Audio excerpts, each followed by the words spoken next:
Good morning students. हमने last class में basic of computers के बारे में पढ़ा था। कंप्यूटर का परिचय मैंने दिया था, कंप्यूटर के मुख्य घटकों के बारे में, इनपुट डिवाइस आउटपुट डिवाइस के बारे में आपको बताया था। तो उसी बेसिक ऑफ कंप्यूटर्स को हम थोड़ा आगे जानेंगे, आगे पढ़ेंगे। अब क्या कंप्यूटर होता है, कैसे ये और काम करता है, और एडवांस उसके बारे में थोड़ा जानेंगे। तो आइए शुरू करते हैं। मैं थोड़ा सा रिकॉल करा देता हूं कि लास्ट क्लास में मैंने क्या बताया था। लास्ट क्लास में मैंने आपको लास्ट जो बात बताई थी वो हार्ड डिस्क के बारे में बताई थी। हार्ड डिस्क के बारे में बताई थी कि हार्ड डिस्क क्या होती है, व्हाट इज हार्ड डिस्क। मैंने आपको बताया था इसको HDD कहा जाता है, hard disk drive. Hard disk drive HDD इसको बोला जाता है। इसी के साथ एक इसी का मतलब अपडेटेड वर्जन आता है, that is SSD। SSD is solid state drive. Solid state drive ये इससे काफी हल्की होती है as compare to this. SSD बहुत हल्की होती है और ज्यादा स्पीड भी होती है इसकी, ज्यादा परफॉर्मेंस अच्छी देती है, ज्यादा स्टीक तो नहीं कह सकते, स्टीक तो दोनों ही होती है।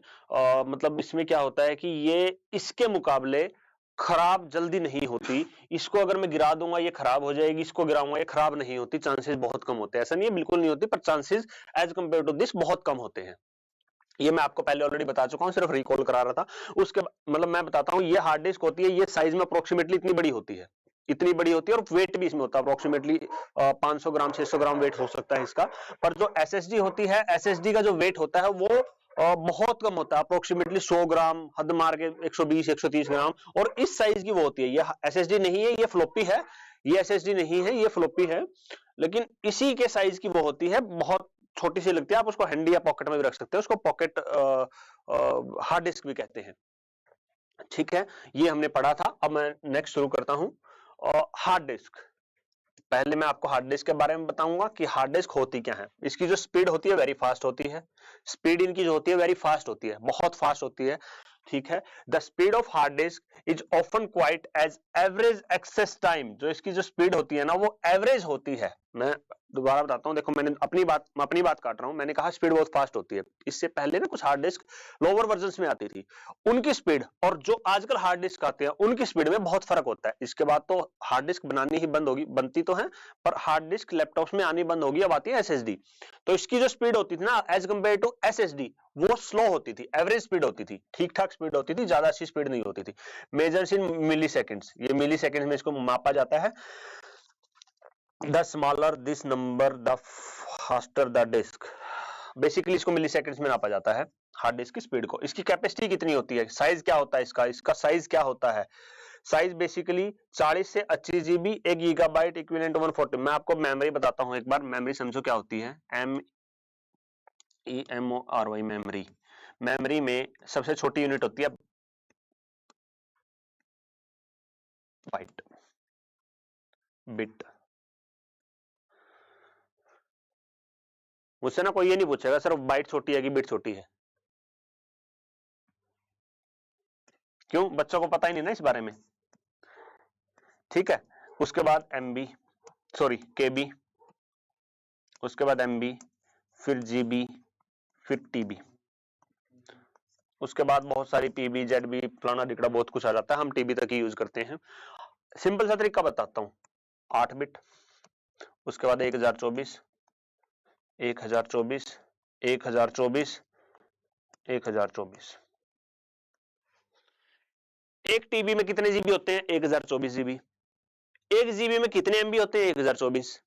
एक MB में कितने KB होते हैं, 1024। सिंपल तरीका है। उससे लोअर यूनिट में 1024 याद कर लो, 1024। ये आया कैसे 1024, जब मेमोरी आपको पढ़ाऊंगा तो मेमोरी में आपको बता दूंगा 1024 कैसे आया।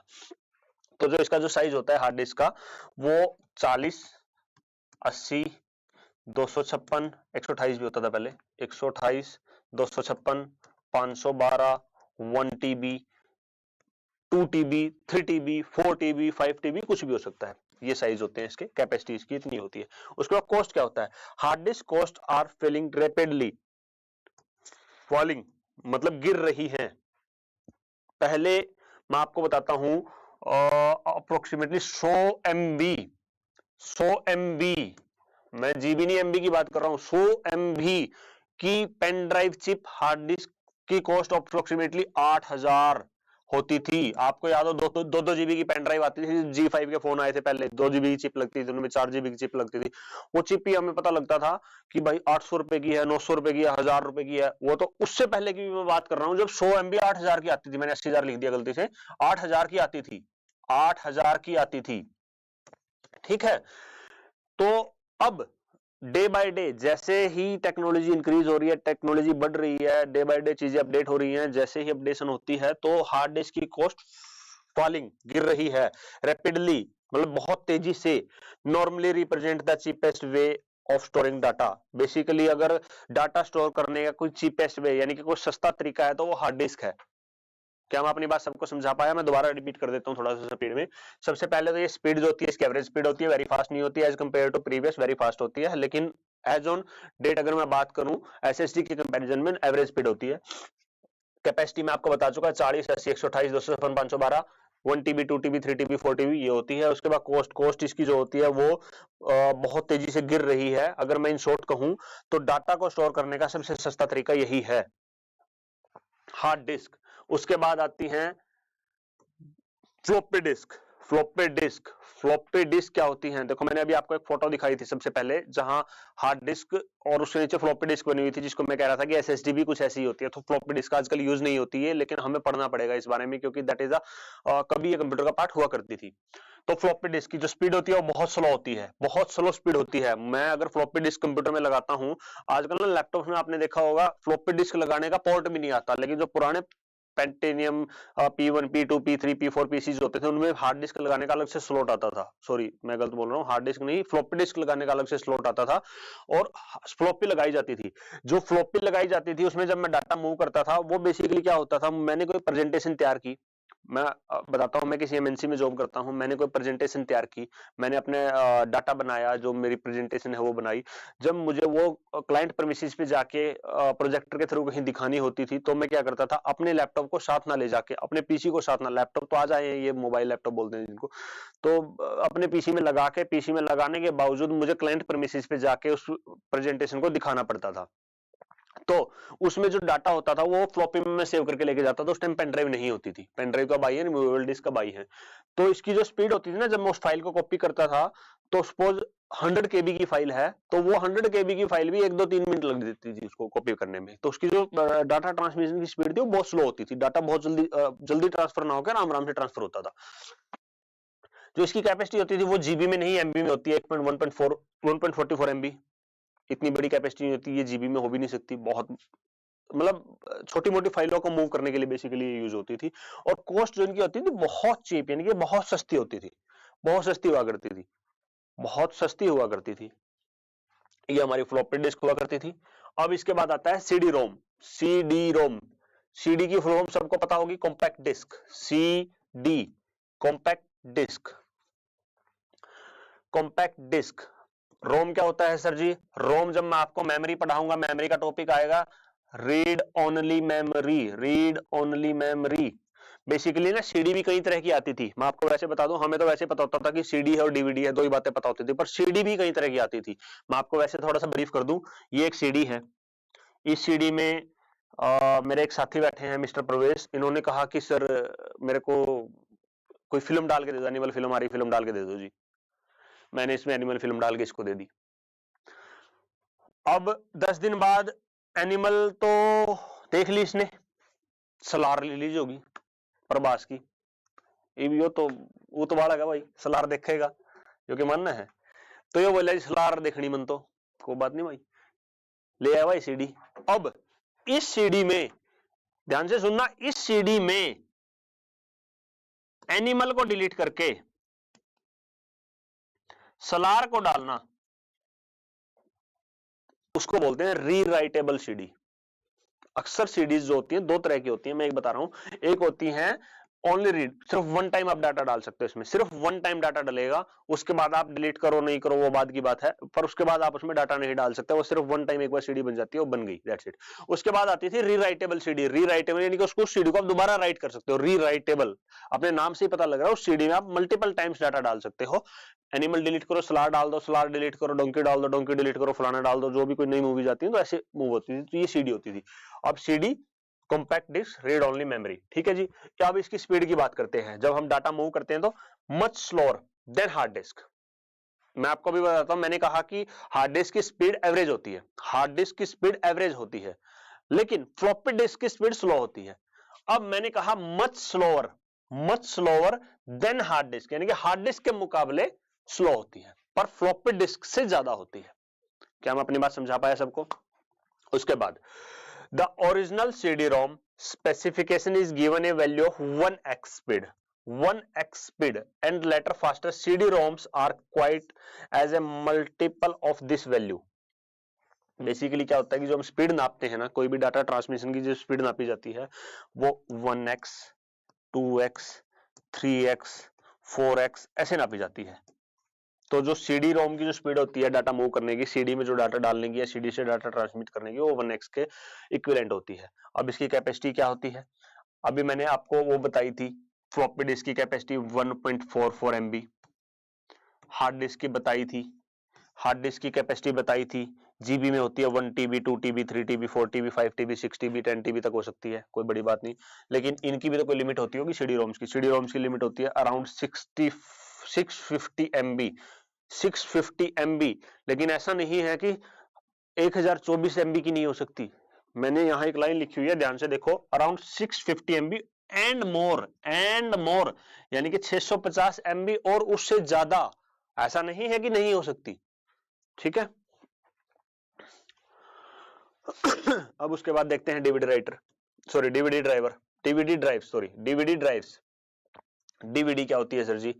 देखो, मैंने आपको बताया सीडी कॉम्पैक्ट डिस्क, उसके बाद आ गई सीडी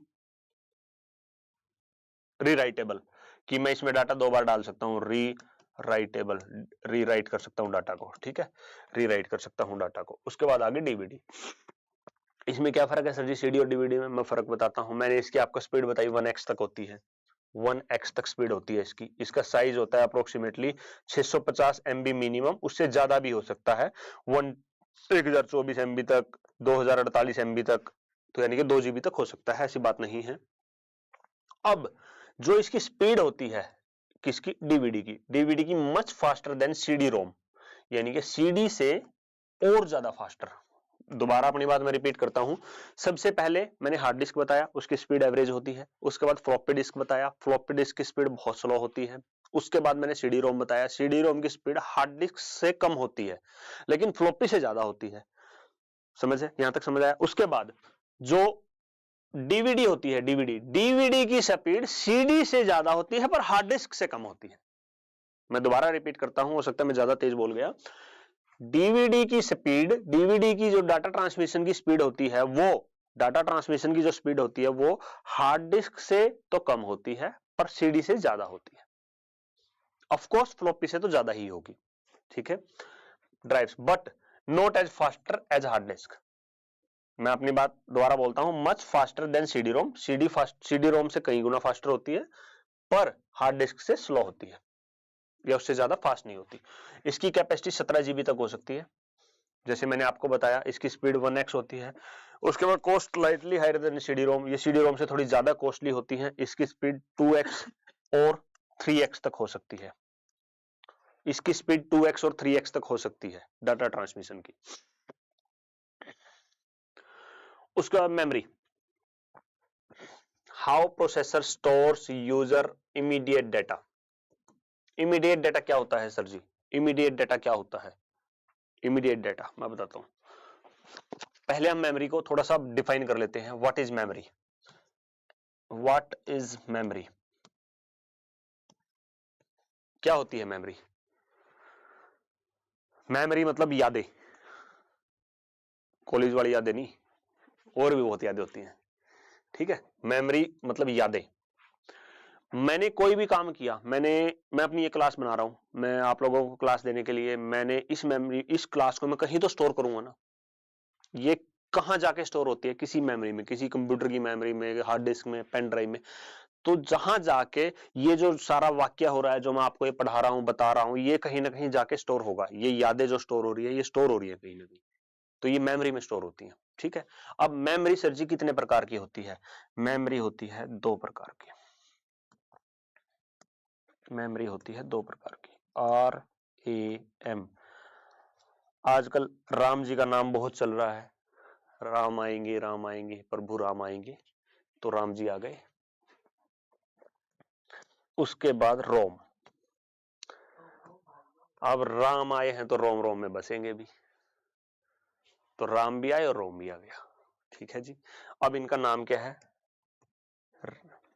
मैं इसको ना यहां ना करके अलग कर लेते हैं।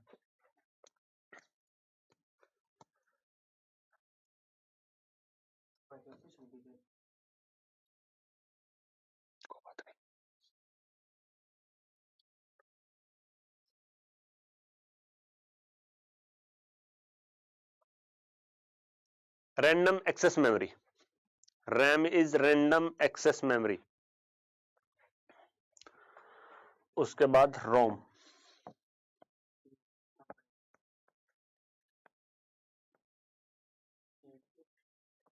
रीड ओनली, बोर्ड भी कुछ होता है अपने आप लैंग्वेज बदलता है नहीं। चलो, तो ये होती है दो तरह की मेमोरी, रैम एंड रोम। अब आगे रैम के भी टाइप होते हैं, रोम के भी टाइप होते हैं, वो हम जरूर डिस्कस करेंगे, कोई बड़ी बात नहीं है। अब रैंडम एक्सेस मेमोरी क्या होती है सर जी?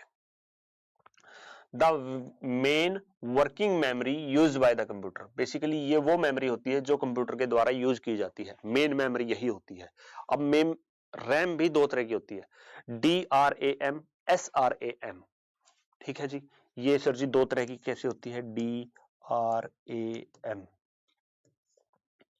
SRAM।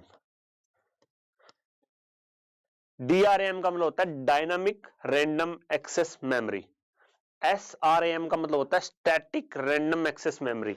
डायनामिक और स्टैटिक, जिन बच्चों की इंग्लिश ठीक होती है उनको उनके नाम से ही पता लग जाता है कि इन दोनों में क्या फर्क होता है। इसको मैं बताऊंगा, 2 मिनट समझ लेते हैं कि रैम का मेन काम क्या होता है। रैम कितनी बड़ी होती है मैं आपको बता देता हूं। ये कोई टीवी का रिमोट है शायद, ये इतनी बड़ी मेरी रैम होती है, सिर्फ इतनी बड़ी मेरी रैम होती है, और बहुत पतली सी होती है, बहुत पतली सी होती है। गूगल करते हैं तो उसका काम क्या होता है, वो सीपीयू के अंदर जब लगाई जाती है, सीपीयू के अंदर जब लगाई जाती है तो लगाने के बाद वो, शायद मेरे पास ना आगे कोई फोटो डाली होगी मैंने, 1 मिनट।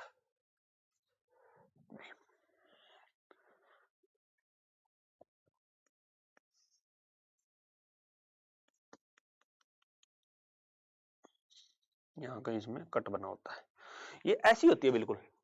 जब इसको डालते हैं ना, मैं इसको निकाल लेता हूं एक बार के लिए, मैंने रैम निकाल दी, रैम निकाल दी। तो रैम का पहला काम क्या होता है कि मैंने आपको कंप्यूटर के बारे में 2 बातें बताई थी कि पहले एक सीपीयू होता है, एक मॉनिटर होता है, एक यूपीएस होता है, कीबोर्ड होता है, माउस होता है। तो जो मेन होता है मॉनिटर और सीपीयू, मेन 2 ही होते हैं। वैसे तो हर चीज मेन है कंप्यूटर में, पर जो सीपीयू में रैम लगी होती है ना, वो रैम अगर मैंने रैम निकाल दी तो मॉनिटर में डिस्प्ले ही नहीं आएगी। सर जी अब ये तो आपने कहा कि मेन पार्ट है, हाँ मैं कह रहा हूं मेन पार्ट है। अब अगर मैं ये कह दूं कि रैम का मेन काम डिस्प्ले प्रोवाइड करना होता है, यानी कि कंप्यूटर मॉनिटर सीपीयू से मॉनिटर में डिस्प्ले देना होता है, तो गलत नहीं होगा, गलत नहीं होगा। उसके बाद when the operating system loads from disk, first switch on the computer, it copied into RAM। किसी को समझ में आया क्या कहा ये? जब ऑपरेटिंग सिस्टम लोड होता है डिस्क से और फर्स्ट कंप्यूटर को ऑन करते हो, इट कॉपीड इनटू रैम, ये सारा रैम में मूव होता है। बेसिकली ये रियल टाइम में चलती है। रियल टाइम का मतलब क्या होता है, पहले ना आप इसका एक बार फर्क समझो, DRAM में और SRAM में क्या फर्क होता है, फिर आपको ज्यादा डीपली समझ में आएगा। DRAM, ये शायद रंग दिखता नहीं, DRAM डायनामिक,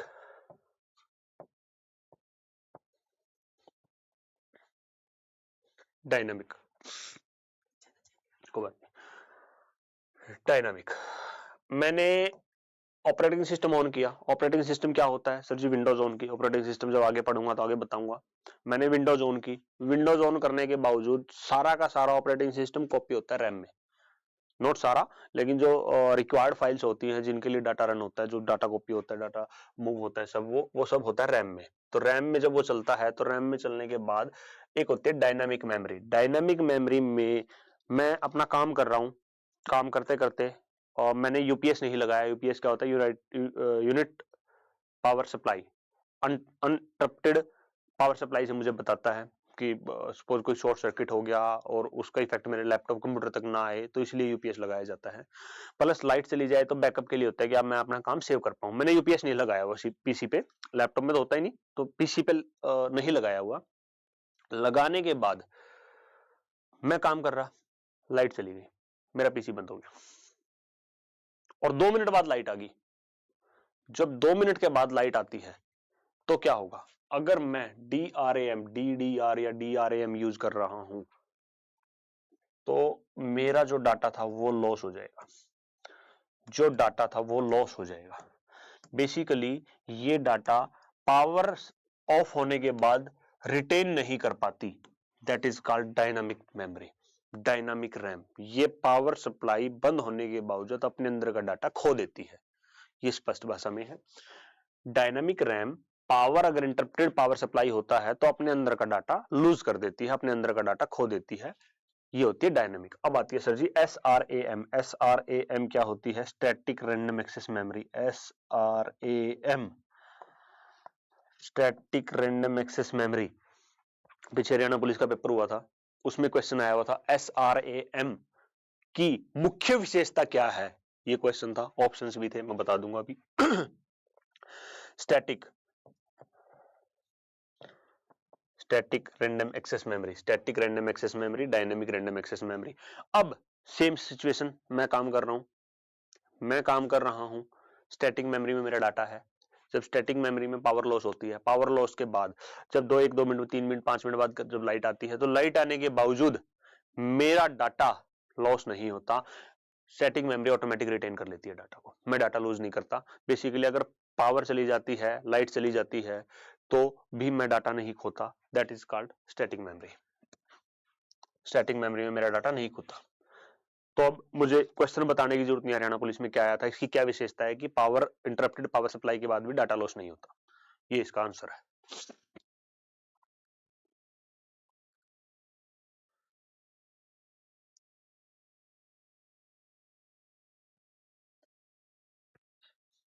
रैम आपको बता दिया मैंने। अब आते हैं रोम पे। ROM, read only memory. Read only memory, as the name suggests, is a special type of memory chip that holds software that can be read but not written to। जिन बच्चों को इंग्लिश आती है वो तो समझ गए होंगे, मैं आपको बताता हूं। जिन बच्चों को इंग्लिश आती है वो तो समझ गए होंगे। रोम, मैं 1 मिनट ये कलर चेंज कर दूं।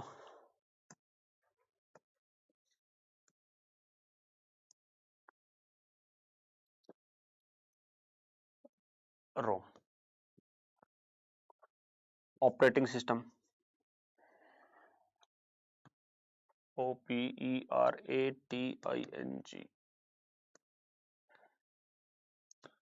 मैंने आपको शायद ऑपरेटिंग सिस्टम ना अभी बताया नहीं होता क्या है, वैसे थोड़ा सा ब्रीफ कर देता हूं। ऑपरेटिंग सिस्टम क्या होता है? ऑपरेटिंग सिस्टम जैसे मैं कहता हूं ना, कंप्यूटर की विंडो है जी, विंडोज, विंडोज ये ऑपरेटिंग सिस्टम होती है। विंडोज कंप्यूटर का ऑपरेटिंग सिस्टम होती है। ऑपरेटिंग सिस्टम को OS भी कहा जाता है। OS short form OS। Microsoft इसको बनाती है, माइक्रोसॉफ्ट ने इसको बनाया हुआ है। Microsoft certified operating system, MCSCCCNA course भी होता है, माइक्रोसॉफ्ट सर्टिफाइड सिस्टमेटिक इंजीनियर, ये सब होते हैं। तो विंडोज जो होती है वो मेरा ऑपरेटिंग सिस्टम होती है। Operating system gathering of multiple files, हजारों लाखों फाइलों का एक कॉम्बिनेशन। और उस सॉफ्टवेयर को जब इंपोर्ट किया जाता है, उस ऑपरेटिंग सिस्टम को जब इंपोर्ट किया जाता है, तो मेरे जो हार्डवेयर कंपोनेंट्स होते हैं उनको इंस्ट्रक्शंस दी जाती है कि कौन सा हार्डवेयर कंपोनेंट कैसे काम करेगा, कैसे आउटपुट देगा, कैसे इनपुट लेगा। तो ये सब चीजें जब डिसाइड की जाती हैं, that is part of operating system. की ऑपरेटिंग सिस्टम कैसे काम करेगा, ऑपरेटिंग सिस्टम होता क्या है। ऐसे ही कई तरह के ऑपरेटिंग सिस्टम और होते हैं। उबंटू, लाइनेक्स है, उबंटू है, विंडोज है। उसके बाद सबसे प्रचलित Mac OS, Mac operating system, Mac, iPhone, Apple. आपको एक बहुत अच्छी बात बताता हूँ, एप्पल के फोन्स ना आजकल सब चलाते हैं, खासकर नई उम्र के बच्चे ज्यादा रखते हैं। क्यों? लड़की को इंप्रेस करना होता है, एप्पल होगा तो जल्दी इंप्रेस हो जाएगी। तो एप्पल के फोन्स में जो ऑपरेटिंग सिस्टम होता है ना, वो iOS होता है। सर iOS क्या होता है? OS तो मैंने आपको बताया अभी, ऑपरेटिंग सिस्टम। आई को आईफोन, आईफोन ऑपरेटिंग सिस्टम। इकलौती ऐसी कंपनी है मोबाइल की जो अपना ऑपरेटिंग सिस्टम भी खुद बनाती है और अपने फोन्स को भी खुद बनाती है। अदरवाइज एक एंड्रॉइड प्लेटफॉर्म बनाया हुआ है सबने, एंड्रॉइड, ANDROID, एंड्रॉइड प्लेटफॉर्म बनाया हुआ है। ये सब इसको हायर करते हैं, सब इससे पैसे देके खरीदते हैं गूगल से। ये ऑपरेटिंग सिस्टम बनाया हुआ है। आईफोन नहीं, एप्पल इकलौती ऐसी कंपनी है जो अपने ऑपरेटिंग सिस्टम खुद बनाती है। आईफोन्स में डालती है iOS और लैपटॉप्स नहीं, मैकबुक में डालती है मैक ओएस। उसके हमारे जो नॉर्मल लैपटॉप्स होते हैं उनको हम कहते हैं लैपटॉप, लेकिन जो एप्पल के होते हैं उनको मैकबुक कहा जाता है। मैकबुक की सीरीज आती है, MacBook air, MacBook pro, MacBook air 2, बहुत सारी सीरीज हैं। तो बेसिकली उनका जो आईफोन का नाम होता है वो आई से स्टार्ट होता है, याद रखने के लिए, और मैकबुक का नाम मैक से स्टार्ट होता है। ठीक है, तो मैं आपको रोम के बारे में बता रहा था। जब ये ऑपरेटिंग सिस्टम रन होता है, तो सारा डाटा जो होता है इसका, वो सब लोड होता है। देखो, मैं इसके नाम से ही पता लग रहा है कि रीड ओनली, ये सिर्फ डाटा को रीड करेगा, राइट नहीं करेगा। इसके नाम से ही पता लग रहा है, RO, रीड ओनली। ये सिर्फ डाटा को रीड करेगा, read but not return, right नहीं करेगा। मतलब ये क्या है कि ऑलरेडी डाटा इंस्टॉल है, ऑलरेडी सॉफ्टवेयर इंस्टॉल्ड है, उनको सिर्फ रीड करेगा। अब मैं आपको विद एग्जांपल बताता हूं। ये मेरी हार्ड डिस्क है, मैंने बताया था आपको, ये मेरी हार्ड डिस्क है। इस हार्ड डिस्क का साइज है 1024 GB, यानी कि 1 TB। ये साइज है इस हार्ड डिस्क का। तो इस साइज में आपने जब कभी भी कंप्यूटर खोला होगा, मैं आपको ना प्रैक्टिकल दिखा देता हूं, जस्ट होल्ड ऑन। ये मेरा लैपटॉप है,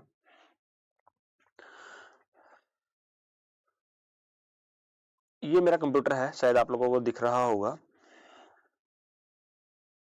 ये मेरे कंप्यूटर में 2 ड्राइव्स हैं, ध्यान से देखना, मेरे कंप्यूटर में 2 ड्राइव्स हैं। ये C ड्राइव है, ये D ड्राइव है। C ड्राइव और D ड्राइव, इन दोनों को मिला के, इन दोनों को मिला के, इन दोनों को मिला के, एक मिनट, मेरे जूनियर का कहना है कि आप ब्राइटनेस बढ़ा दो जी, थोड़ी सी दिख नहीं रहा। ये लो, अब मैंने ब्राइटनेस बढ़ा दी थोड़ी सी।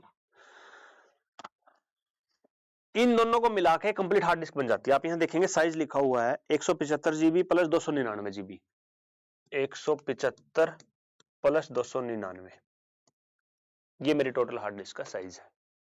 इसमें 5-7-10 GB इधर उधर होती है कि डाटा सिस्टम रिजर्व में होती है, उसमें होती है। तो अब ध्यान से देखो, आप यहां लिखा हुआ विंडोज, विंडोज लिखा हुआ यहां विंडोज। इसका मतलब क्या है कि मेरे कंप्यूटर का, मेरे लैपटॉप का जो ऑपरेटिंग सिस्टम है, ऑपरेटिंग सिस्टम यानी कि जो विंडोज इंस्टॉल है, वो C ड्राइव में इंस्टॉल है।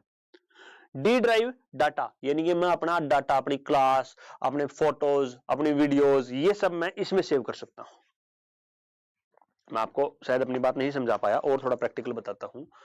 बेसिकली क्या होता है कि इसका जो काम होता है ना, रोम का जो काम होता है, रोम का काम होता है कि जो ऑलरेडी इंस्टॉल्ड ऑपरेटिंग सिस्टम है, उनकी फाइलों को राइट नहीं करना, सिर्फ रीड करना। C ड्राइव में इंस्टॉल कर दिया, मैंने अभी बताया मेरे लैपटॉप में 2 ड्राइव्स हैं, C और D।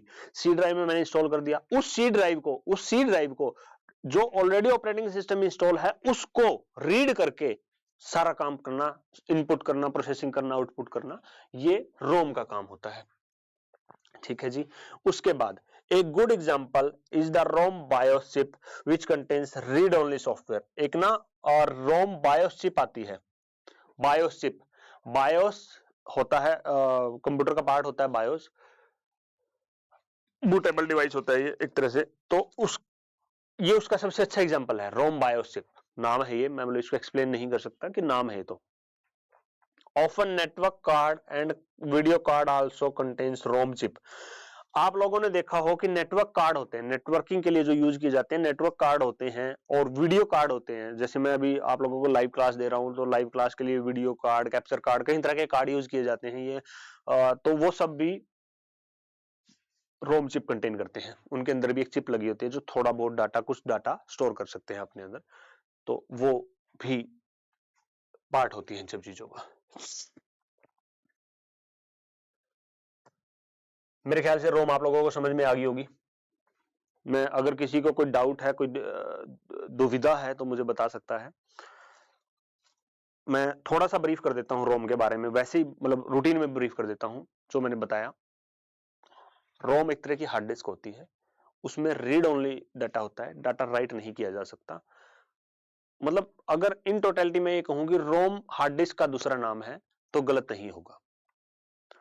उसमें डाटा राइट नहीं कर सकते, सिर्फ रीड कर सकते हैं। जो मेरे प्रोग्राम्स, मेरे सॉफ्टवेयर सब इंस्टॉल होते हैं वो हार्ड डिस्क में स्टोर होते हैं, रैम में नहीं होते। रोम में होते हैं, रैम में नहीं होते। मैंने एक सॉफ्टवेयर इंस्टॉल किया, सपोज कोई भी सॉफ्टवेयर, क्विकहिल है, क्विकहिल टोटल सिक्योरिटी है, एंटीवायरस का सॉफ्टवेयर है। वायरस क्या होता है इसके बारे में बताऊंगा। एंटीवायरस है, मैंने इंस्टॉल कर दिया, वो रोम में इंस्टॉल होगा, ना कि रैम में।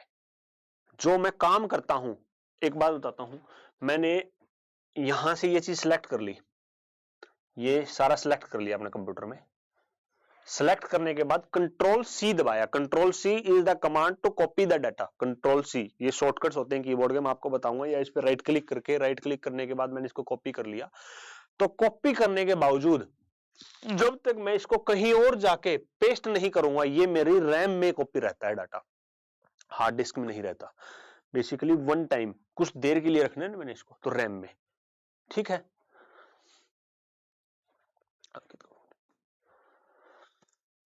उसके बाद how computer memory is measured.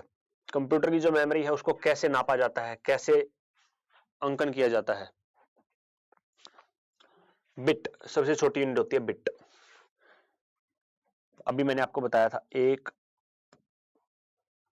Bite में 8 बिट होते हैं, 8 बिट होते हैं। बाइट, बाइट कंटेन्स 8 बिट्स, ये लिखा हुआ है ना। सबसे छोटी यूनिट होती है बिट, सबसे छोटी यूनिट होती है बिट। बिट से बड़ी यूनिट होती है बाइट, बाइट से बड़ी यूनिट किलो बाइट। हम यहां इसको के बी लिखते हैं, K B, M B, G B. ये मैं आपको अभी बता भी चुका हूं, दोबारा बता देता हूं।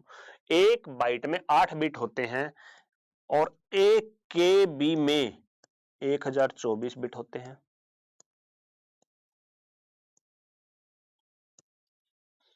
एक एमबी में 1024 केबी होते हैं और एक जीबी में 1024 एमबी होते हैं।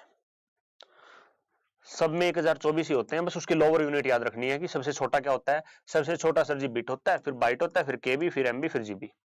इनका पूरा नाम होता है बाइट, किलोबाइट, मेगाबाइट, गीगाबाइट। उसके बाद टेराबाइट, बहुत कुछ आता है, वो बहुत एडवांस लेवल पे हो जाता है, इतना बड़ा जरूरत नहीं याद करने की। अब होते हैं माइक्रो प्रोसेसर्स। सर जी माइक्रो प्रोसेसर्स क्या होते हैं? माइक्रो प्रोसेसर्स, ये दिख रहा है किसी को? ये छोटा सा, ये छोटी सी चिप होती है, बहुत छोटी चिप होती है, बहुत छोटी चिप होती है, बता नहीं सकता कितनी छोटी होती है। ये मेरी गाड़ी की चाबी है, इतनी छोटी चिप होती है, देखो ये इतनी चिप होती है। That is called micro processors. अगर मैं इन शॉर्ट ये कहूं कि ये कंप्यूटर का ब्रेन होते हैं तो गलत नहीं होगा। Microprocessors is known as the brain of the computer. SSC CGL में क्वेश्चन आया हुआ था, मैंने खुद देखा था जब मैं पेपर दे के आया, कि कंप्यूटर का ब्रेन किसको कहा जाता है। कंप्यूटर का ब्रेन किसको कहा जाता है? माइक्रो प्रोसेसर्स को, माइक्रो प्रोसेसर्स को। PC primary use micro processors, sometime called chip भी कहते हैं हम इसको। The older Intel version include 386, 486 and now the Pentium line. देखो पहले क्या होता था, जो इसके वर्जन्स आते थे ना 386 नंबर, 486, अब पेंटिनियम सीरीज आ गई है इसकी, पेंटिनियम। अब धीरे धीरे अपडेट हो रहा है और नई सीरीज आ चुकी है। कहते हैं ना i5 आ गया, इंटेल का प्रोसेसर है, i7 आ गया, i7 10th जनरेशन आ गया, i7 5th जनरेशन आ गया। तो धीरे धीरे कंपनी अपने आप को अपग्रेड करती है, इसमें कुछ खामियां होती हैं, उन खामियों को दूर किया जाता है, कुछ स्पीड, कुछ एक्यूरेसी, कुछ चीजों को ना मद्देनजर रखते हुए उन चीजों को डे बाय डे अपडेट किया जाता है। आप देखते हैं, आप व्हाट्सएप यूज करते हैं, 2 दिन बाद प्ले स्टोर पे जाकर देखते हैं उसकी अपडेट आ गई।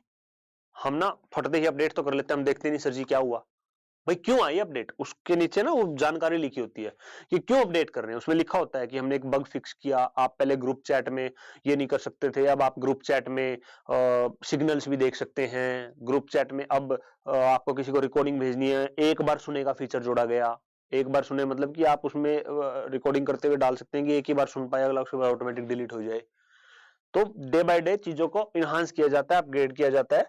तो ये वही है जो मैं बता रहा हूँ। The CPU मैंने बताया था, central processing unit is normally an Intel Pentium और equivalent and is one of the most important component within your computer. मैंने आपको बताया कि कंप्यूटर का ब्रेन कहा जाता है, तो इसीलिए इंपॉर्टेंट कंप्यूटर तो है ही, बिना दिमाग के आदमी बीच में टक्कर मारता फिरेगा, तो वही बात है। It determines how fast your computer will run and is measured by its mh megahertz speed। Basically इस प्रोसेसर के ऊपर ही निर्भर करता है कि आपका कंप्यूटर कितना फास्ट चलेगा। इस कंप्यूटर की जो स्पीड होती है वो MHz मेगाहर्ट्ज में मापी जाती है। मैं आपको प्रैक्टिकल दिखाता हूं थोड़ा सा। ये मेरा लैपटॉप है, ये देखो इसके आगे ना यहाँ स्पीड लिखी होती है। ये मेरा प्रोसेसर है इंटेल कोर i5। इस लैपटॉप में जो प्रोसेसर है यहाँ भी लिखा होता है, यहाँ स्टिकर लगे होते हैं, देखो Intel i5 8th generation, i5 का 8th जनरेशन ये लिखा हुआ है, स्टिकर लगा होता है। देखो i5 8th जनरेशन का इसका प्रोसेसर है। अब इसकी मुझे स्पीड देखनी है, मैं क्या करूंगा, बेसिकली कैसे स्पीड देखी जाती है, ये माई कंप्यूटर का आइकन हर कंप्यूटर में होता है, इस पे मैं राइट क्लिक करूंगा और प्रॉपर्टीज में आ जाऊंगा। राइट क्लिक प्रॉपर्टीज, शॉर्टकट होता है ऑल्ट एंटर दबाओ। उसके बाद क्या होता है, ये देखो प्रोसेसर, ये सब लिखा आ गया, i5 8th जनरेशन 1.60 गीगाहर्ट्ज से 1.90 गीगाहर्ट्ज। मैं कह रहा हूं मेगाहर्ट्ज, लेकिन मेरी तो जी में है और ज्यादा फास्ट है। तो ऐसा नहीं है, ये जिस बारे में लिख रहा है ना मेगाहर्ट्ज या गीगाहर्ट्ज में नापी जाती है, ये पेंटिनियम के बारे में लिख रहा है। इसके बाद i5 i7 i10 i8 कई सीरीज आ चुकी हैं। तो जो मेरे लैपटॉप की स्पीड है वो कैसे देखी मैंने, my computer, right click properties या शॉर्टकट से गया ऑल्ट एंटर, प्रोसेसर के आगे प्रोसेसर का पूरा नाम लिखा है, जो स्टिकर पे लिखा है वही अंदर लिखा है, और ये स्पीड लिखी होती है। ऐसे स्पीड नापी जाती है कंप्यूटर की, कैसे ये काम करता है। उसके बाद thus a 600 megahertz Pentium is much faster than say a 400 megahertz Pentium CPU. मैं आपको दोबारा बताता हूँ ये क्या कहना चाहता है।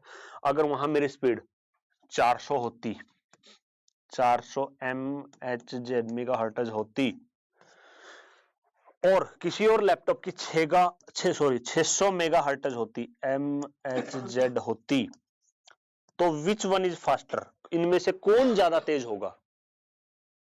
ऑफ कोर्स सर जी 600 वाला, ऑफ कोर्स 600 वाला ना। तो यही कह रहा है कि 600, ये नहीं है, कई चीजों में ना मैंने ऑब्जर्व किया है कि कोई वैल्यू अगर कम हो तो वो ज्यादा फास्ट होती है, लेकिन यहां ऐसा नहीं है। यहां ठीक है कि 400 है तो कम स्पीड, 600 है तो 800 है तो और ज्यादा स्पीड जी, 1000 है तो और ज्यादा स्पीड जी, ठीक है।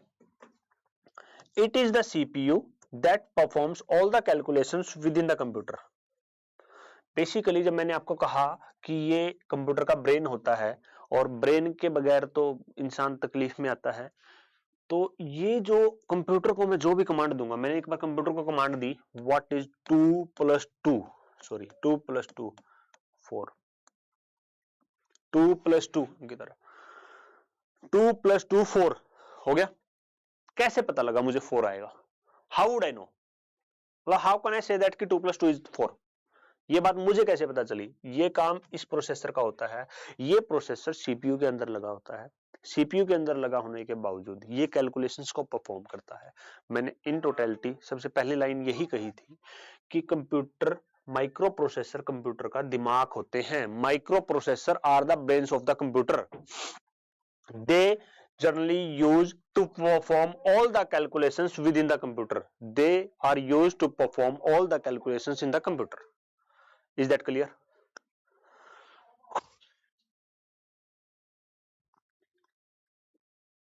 Some of the factors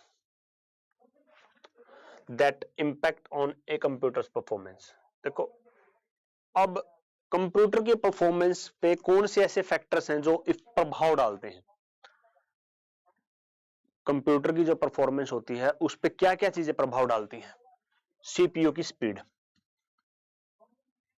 RAM का साइज, हार्ड डिस्क का स्पेस और कैपेसिटी। सीपीयू की स्पीड अगर 1.6 गीगाहर्ट्ज है, 2.04 गीगाहर्ट्ज है, तो ये चीजें ना कंप्यूटर के परफॉर्मेंस पे प्रभाव डालती हैं। कैसे डालती हैं सर जी? मेरे पास दो कंप्यूटर हैं, उन दो कंप्यूटरों में एक की स्पीड है 1.66 गीगाहर्ट्ज, सेकंड की स्पीड है 2.04 गीगाहर्ट्ज। तो मेरा काम ज्यादा फास्ट किस में होगा? मेरा काम ज्यादा जल्दी किस में होगा? जो कैलकुलेशंस, जो एल्गोरिथम, जो एक्शंस मुझे परफॉर्म करने हैं वो ज्यादा फास्ट इसमें होंगे कि इसमें होंगे? ऑफ कोर्स दोनों में बराबर टाइम लगेगा, सेकंडों में, मिली सेकंडों में नापा जाता है ये चीजें।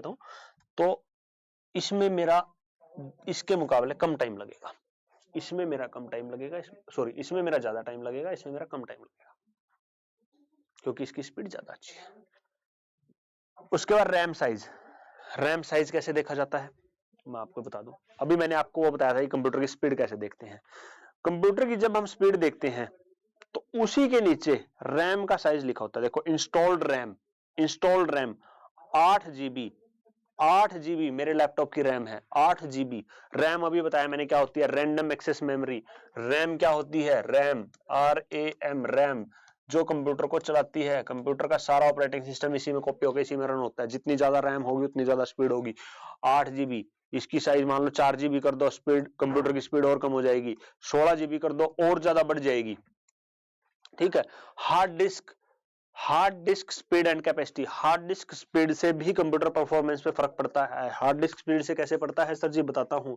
अभी मैंने आपको थोड़ी देर पहले बताया था हार्ड डिस्क ड्राइव और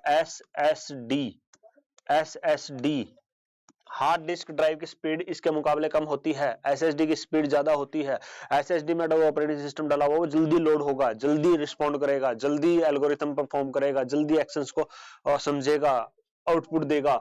और अगर SSD लगी हुई है तो थोड़ा लेट करेगा, क्यों? उसके रिजल्ट थोड़े लेट आते हैं।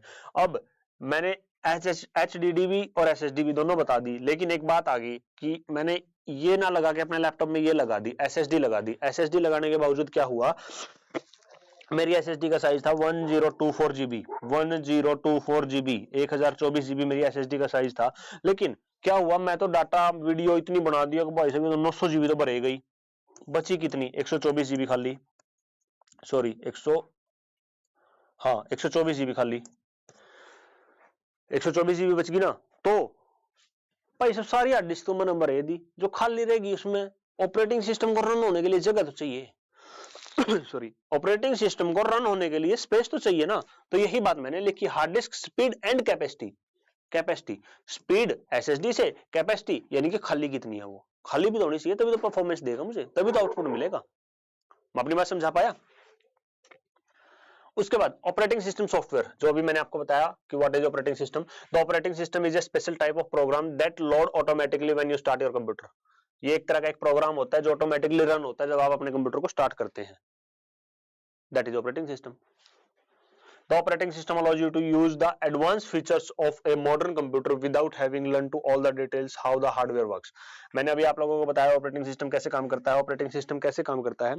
ऑपरेटिंग सिस्टम एक तरह का एक प्रोग्राम, गैदरिंग ऑफ प्रोग्राम्स होता है, गैदरिंग ऑफ न्यूमेरियस डाटा होता है। जब उस ऑपरेटिंग सिस्टम को एक लैपटॉप, एक कंप्यूटर, एक मैकबुक या एक पीसी में इंस्टॉल किया जाता है तो उसके जो हार्डवेयर कंपोनेंट होते हैं, हार्डवेयर कैसे परफॉर्म करने हैं, चिप का क्या काम है, रैम का क्या काम है, माइक्रो प्रोसेसर का क्या काम है, ये सब चीजें हार्डवेयर को इंस्ट्रक्शंस देती है कि कौन सी चीज कैसे चलेगी। यही बात मैंने लिखी है, the operating system allows you to use, allow allow यानी कि आपको आज्ञा प्रदान करता है, use the advance feature use करने का मॉडर्न कंप्यूटर के, विदाउट हैविंग, जबकि हमें पता ही नहीं होता कि details of how hardware work, हमें पता ही नहीं होता कि हार्डवेयर काम कैसे कर रहे हैं।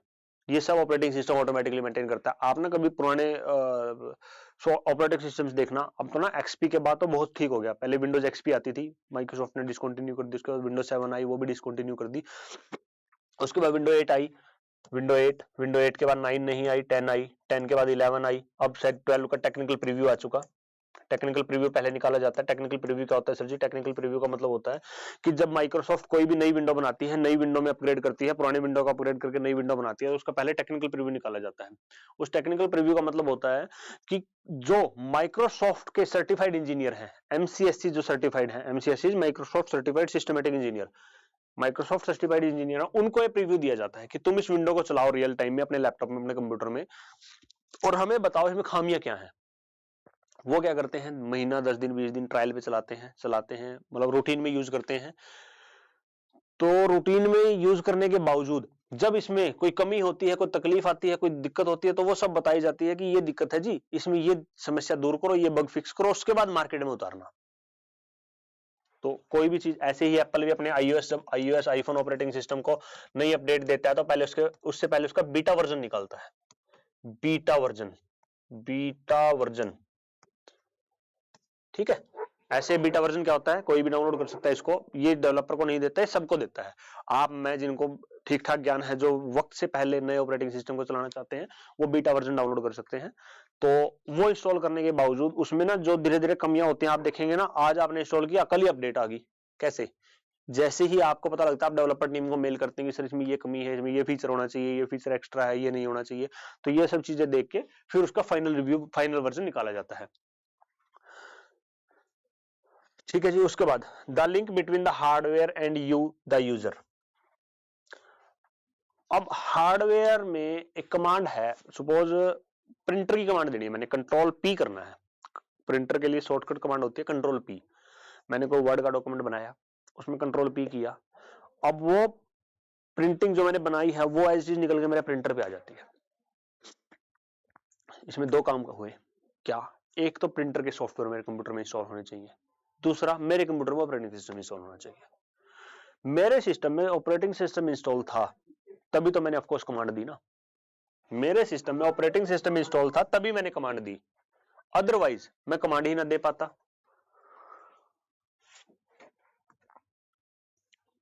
और जो मैंने कंट्रोल पी किया, कंट्रोल पी करने के बावजूद जो प्रिंट निकल के आया वो प्रिंटर के ड्राइवर्स का काम है।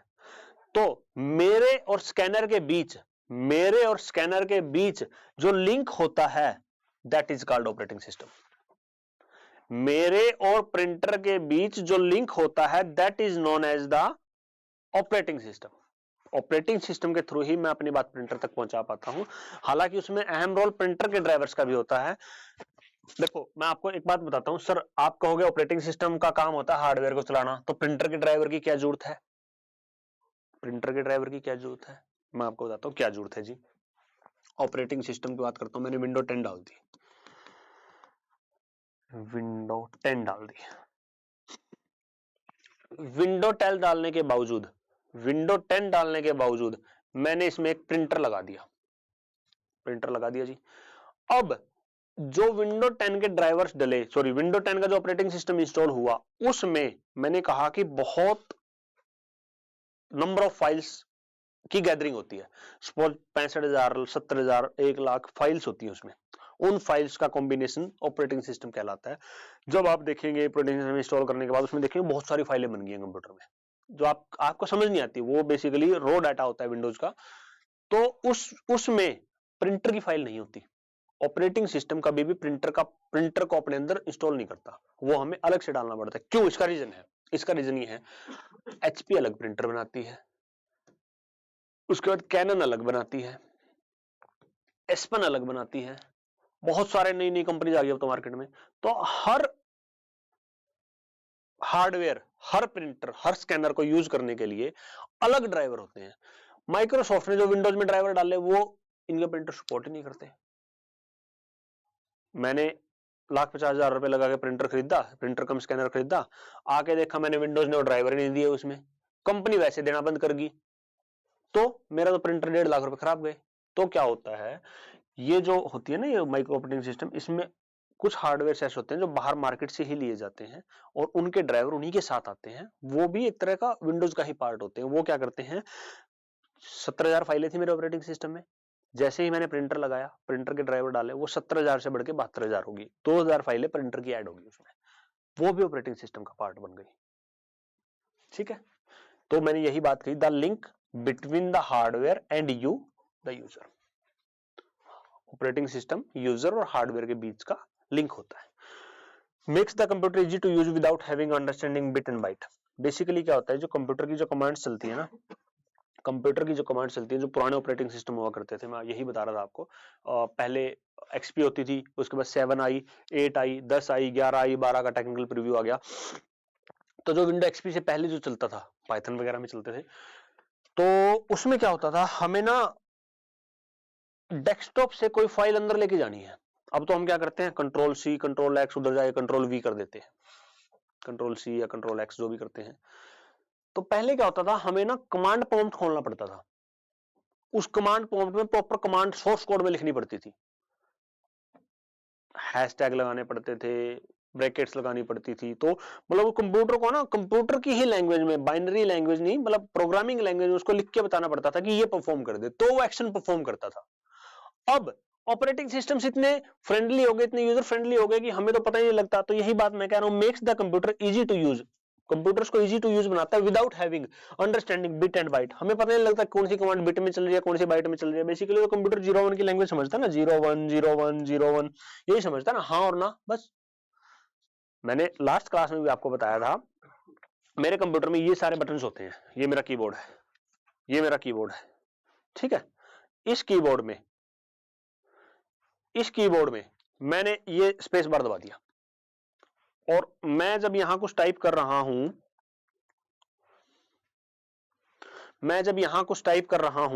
और मैंने स्पेस बार दबा दिया, स्पेस बार दबाने के बावजूद मेरे कंप्यूटर को कैसे पता कि दो वर्डों के बीच में मुझे स्पेस देना है?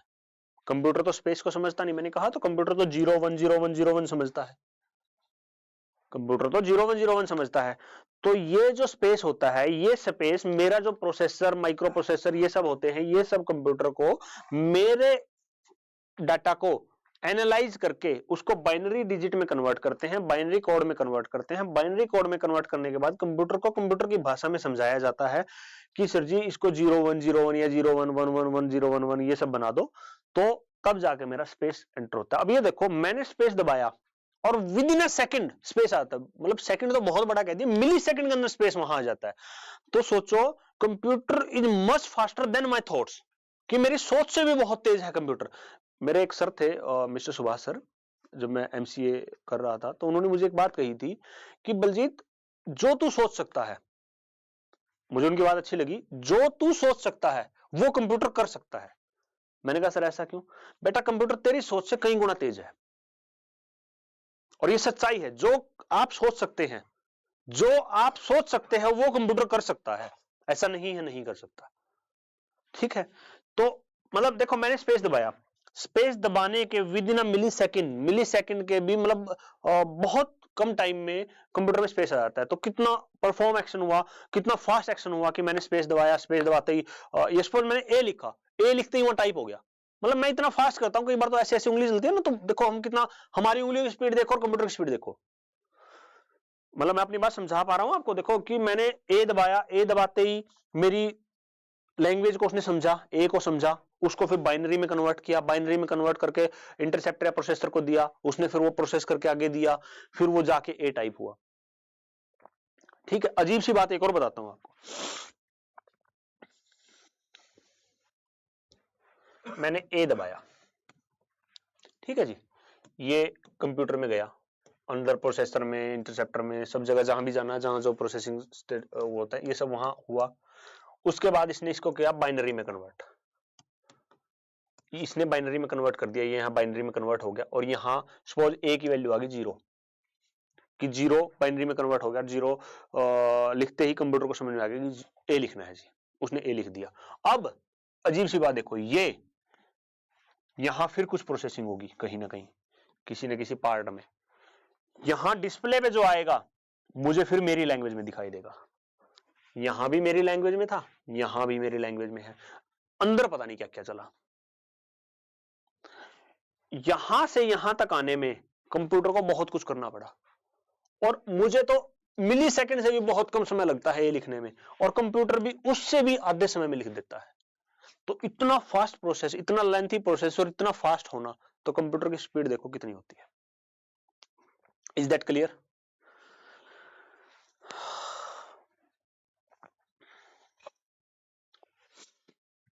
अब ऑपरेटिंग सिस्टम हमने पढ़ा, now we will learn about the application software.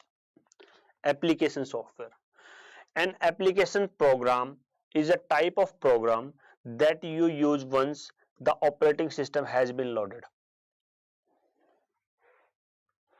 Example, word processing programs, spreadsheet, database. मैं बताता हूं,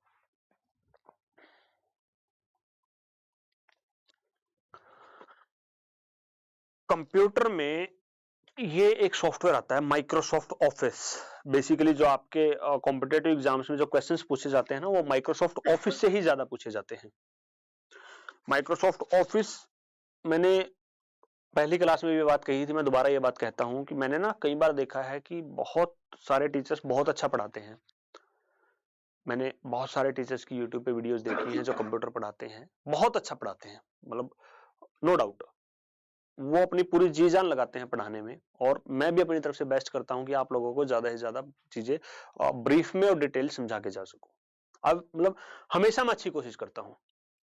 अब basic of computer, input output, storage, RAM वैम, स्कैनर, हार्डवेयर डिवाइस, ये सब हर कोई पढ़ाता है। इंटरनेट के बारे में, डार्क वेब के बारे में, और बहुत कुछ है, ये सब पढ़ाते हैं जो थ्योरेटिकल होता है। लेकिन HSSC, SSC ये सब क्या करते हैं, बच्चे की प्रैक्टिकल नॉलेज देखते हैं। मैंने ऑब्जर्व किया इन चीजों को, मैं मतलब प्रैक्टिकल बातें कर रहा हूं, मैं मतलब कोई किताबें पढ़ी बातें नहीं कर रहा। वो क्वेश्चन पूछ लेंगे कि माइक्रोसॉफ्ट ऑफिस में कोई भी फॉर्मूला लगाने से पहले सिंबल क्या होता है, ऐसे क्वेश्चंस पूछ लेते हैं। माइक्रोसॉफ्ट ऑफिस कोई टीचर नहीं पढ़ाता। इसके दो रीजन है, मैं आपको रीजन बताता हूं। ऐसा नहीं है वो टीचर पढ़ाना नहीं चाहता या उस टीचर को आता नहीं, वो टीचर पढ़ाना जानता है, पढ़ा सकता है, लेकिन बच्चों के इंटरेस्ट के ऊपर डिपेंड करता है। बच्चे नहीं पढ़ना चाहते, बच्चे नहीं पढ़ना चाहते। बच्चे सोचते हैं हमने रैम के बारे में देख लिया, हार्ड डिस्क के बारे में देख लिया, कंप्यूटर तो आ गया यार, 5 नंबर तो क्यों मेहनत करनी। मैं आपको मतलब डिमोरलाइज नहीं कर रहा, लेकिन मेरा कहना सिर्फ इतना है कि वो पढ़े जो पेपर का पार्ट बने।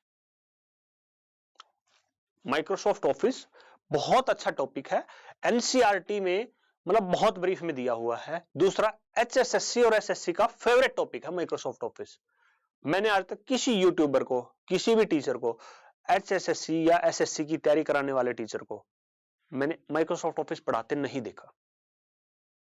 मैं किसी को जज नहीं कर रहा, किसी को चैलेंज नहीं कर रहा, लेकिन मैं सिर्फ बता रहा हूं कि बच्चों को ना वो चीज भी सीखनी चाहिए जो HSSC आजकल पूछता है। एक बात और बताता हूं, पेपर में क्वेश्चन आ गया, माइक्रोसॉफ्ट वर्ड की फाइल का एक्सटेंशन क्या होता है। ऑफिस का तो क्वेश्चन है, माइक्रोसॉफ्ट ऑफिस का ही तो क्वेश्चन है। एक्सेल फाइल का एक्सटेंशन क्या है, नहीं पता होता। माइक्रोसॉफ्ट ऑफिस का लेटेस्ट वर्जन कौन सा है, कुछ नहीं पता। हमें तो पता ही नहीं ना ऑफिस के बारे में, क्यों, हम तो RAM, hard disk, scanner, printer इन्हीं में बिचले रहते हैं। एप्लीकेशन सॉफ्टवेयर, माइक्रोसॉफ्ट ऑफिस एक पूरी एप्लीकेशन है, माइक्रोसॉफ्ट ने ही उसको रिलीज किया है। उसके अंदर क्या क्या होता है, वर्ड होता है, एक्सेल होता है। सर जी एक्सेल और वर्ड क्या होता है, MS एक्सेस होता है, पावर पॉइंट होता है जिसमें पीपीटी, ये जो पीपीटी बनी हुई है पावर पॉइंट में बनी हुई है, पावर पॉइंट होता है। और भी कई चीजें होती हैं, मतलब 7-8 एप्लीकेशंस का एक ग्रुप होता है ये, that is called Microsoft office. Complete setup बोलते हैं इसको माइक्रोसॉफ्ट ऑफिस। अब इंटरेस्टिंग बात क्या है, इंटरेस्टिंग बात बताता हूं। ये मैंने आपको अपने कंप्यूटर पे एक्सेल खोला हुआ है, ये थोड़ा मैंने जूम कर दिया, ये मैंने माइक्रोसॉफ्ट एक्सेल खोला हुआ है, ये एक्सेल खोला हुआ है। अब इस एक्सेल में अगर मैं पूछ लूं ये कर्सर इस टाइम यहां है, तो मुझे कैसे पता लगेगा ये कर्सर यहां है? सर जी दिख तो रहा है, अरे दिखा तो है, कंप्यूटर में को लगेगा। 5D D5 पे है।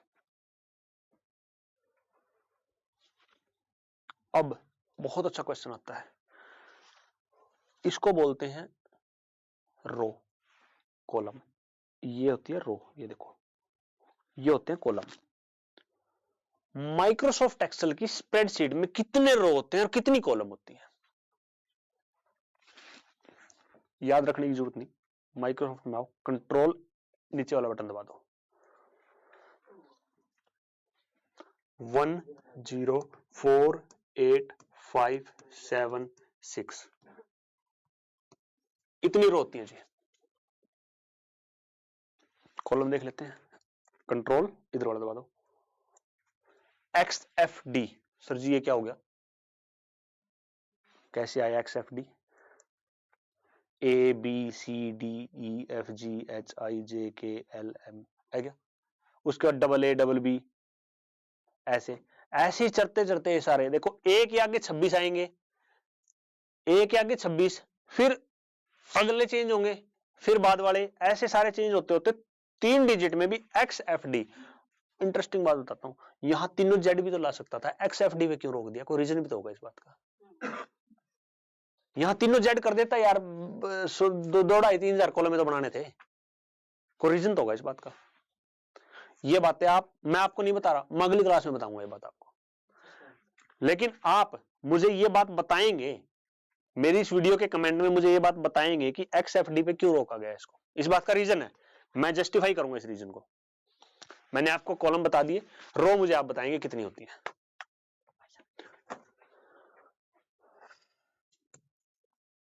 तो बेसिकली जो प्रोग्राम्स, जो सॉफ्टवेयर एप्लीकेशंस को यूज किए जाते हैं, जो एप्लीकेशंस इंस्टॉल की जाती हैं, वो एप्लीकेशंस सॉफ्टवेयर्स होते हैं जिनमें हम काम करते हैं, वो एप्लीकेशंस होती हैं, वो प्रोग्राम्स होते हैं, ठीक है। उसके बाद हम आगे चलते हैं, थोड़ा सा बहुत लेंथी क्लास हो जाती है, ये पीपीटी मैंने पिछली एक क्लास के लिए बनाई थी, देखो 28 ही हुई है, अभी 50 है, बहुत लेंथी क्लास हो जाती है। मतलब अगर आप लोग मेरे से क्वेश्चन करो ना, मेरे पास इतने जवाब है, मैं मतलब बता नहीं सकता, मैं हो सकता है ये 4 क्लास और निकाल दूं इस पीपीटी पे। एप्लीकेशन सॉफ्टवेयर अभी मैंने आपको बताया, word processing application, Microsoft Word, Lotus Word Pro, Word Perfect, spreadsheet, Microsoft Excel, ये सब एप्लीकेशंस के नाम है। एक्सेस, माइक्रोसॉफ्ट 97, ये सब बंद हो चुके हैं वैसे तो, आजकल तो ऑफिस 2019 चल रहा है, शायद 21 भी आ चुका, 21 भी चल रहा है, ऑफिस 21 चल रहा है, ये 97 के कुछ फोटोज हैं पुरानी, आजकल नेट पे पुरानी मिलती है, ठीक है। ये सब एप्लीकेशन मैं आपको बता चुका हूं, कोई बड़ी बात नहीं है। उसके बाद एप्लीकेशन सॉफ्टवेयर पेरोल आता है। पेरोल क्या होता है सर जी? पेरोल होता है जैसे एचआर एग्जीक्यूटिव्स होते हैं, बड़ी बड़ी कंपनीज में जो बंदों की सैलरी बनाता है, एब्सेंट चढ़ाता है, प्रेजेंट चढ़ाता है, उनका टीडीएस, ईएसआई, ईपीएफ, वो सब मैनेज करता है, that is payroll software. Payroll application होती है, उस पेरोल सॉफ्टवेयर के अंदर ये सब चीजें मैनेज की जाती हैं। उसके बाद सेट सॉफ्टवेयर का नाम है, जैसे प्रेजेंटेशन टूल है, माइक्रोसॉफ्ट ऑफिस है, लोटस फ्रीलांसर है, मल्टीमीडिया एप्लीकेशन है, ठीक है जी, ये सब एप्लीकेशन सॉफ्टवेयर का ही पार्ट है। उसके बाद आती है networking. Networking, information network. Network क्या होता है, इंटरनेट क्या होता है, हाउ इंटरनेट वर्क्स, इंटरनेट कैसे आता है। मुझे लगता है ये क्लास ना बहुत लंबी हो जाएगी, तो इंटरनेट और नेटवर्क के बारे में हम नेक्स्ट क्लास में डिस्कस करेंगे, लेकिन मैं आप लोगों को एक छोटा सा टास्क देके जाता हूं। मुझे नेक्स्ट क्लास के लिए सिर्फ ये बताना कि इंटरनेट आता कैसे है, इंटरनेट आता कैसे है। एक बात बताओ, मेरे पास जियो की सिम है, मैंने 499 रुपए का रिचार्ज करा लिया, मैंने रिचार्ज करा लिया, रिचार्ज कराने के बावजूद मुझे 1.5 GB डाटा पर डे मिलता है। कहां से आया डाटा, किसने दिया मुझे? 499 रुपए किसको गए? जियो को। जियो ने क्या खरीद लिया, उसको खरीद के रख लिया अपने घर में स्टोर में? ऐसे नहीं होता। मुझे बताओगे कि कैसे डाटा आता है, कैसे नेट चलता है, कहां से आता है, लैंडमैन मैन सब मैं बताऊंगा आपको, सिर्फ आप मुझे बताएंगे इंटरनेट आता कैसे है। और कुछ कंट्रीज में इंटरनेट बहुत कॉस्टली होता है एज कंपेयर टू इंडिया। तो तब तक के लिए good night, bye. Sweet dreams.